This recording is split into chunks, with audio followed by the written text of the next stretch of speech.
Well, the weather is spectacularly fine these days, perfect for a trip out on the water, which means boater safety should be at the top of your dockside checklist. Well, let's welcome Jennifer McQuilken, captain and instructor with SaferBoater. Great to have you. Thanks for having me. And for our audiences, if this face looks familiar, it's because you once came on to talk about the American Red Cross. Yes, so it's been a few years, but thanks for having me back. It has, and we love that you're here talking about boat safety, because I mean that's why so many people live here in the Low Country, is to own a boat or to have friends who own a boat and to get out there on the water. It really is, and you know, down here we get to boat year round. We're so fortunate for that. Other people up north can't necessarily do that. So. This is very true. Yeah. And up north is where you got your license. It was in Connecticut. Yes, I had my boating license before my driver's license, simply because in Connecticut it was a requirement back then. Isn't that something? Is that required here in South Carolina? It is not required in South Carolina to have a boating certificate or license or anything like that. So you just can get the keys and go. Yes, you can. But that's not advised. No, let's take a few baby steps, take a few steps back, think about it first. Yeah, most definitely. Well, that's why you're here. So tell us about some of the fundamentals of boater safety.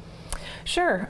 You know, one of the things that you want to do, we just talked about, you can always take a boater safety course, especially if you're new on the water, or perhaps you just want to get more comfortable. You don't want your husband, your significant other, or your parent to teach you. You can come on out and take a boating safety course, or there's some free online courses as well. Okay. And when you go through that course, what are the things that instructors such as yourself, some of the first things that you want your students to learn? You know, safety first. Yeah. Everyone wants to have a fun day on the water. The first way to have a fun day on the water is to be safe.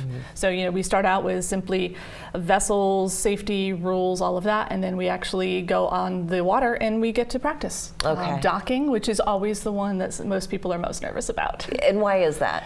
Just people are there, they're watching, and you don't want to hit anything. Yeah. That So, is embarrassing when you do. Yes. And it's very different than parking a car. It really is different. Okay, so you brought some props here, and these are things that you should have aboard your vessel. Yes. So let's start with this beauty. So we need life jackets for everyone on board, and it needs to fit. So if you are a child, you need a child-sized life jacket. That adult one will not count for you. But there are lots of different options, and then there's also ones like this. I know this is a kid's, but let's say you're out water skiing, you're going to want to wear something like that versus this one, which honestly I have 6 of those on my boat. It makes me legal to operate. Yep. Okay, and you have to have these, and you can get stopped at any time. You can, yeah. And by searched. operating a boat, you are agreeing to be boarded by the DNR or the Coast Guard out there. Okay, very good. Now this is a little bit more of a comfortable, this is slightly more attractive option.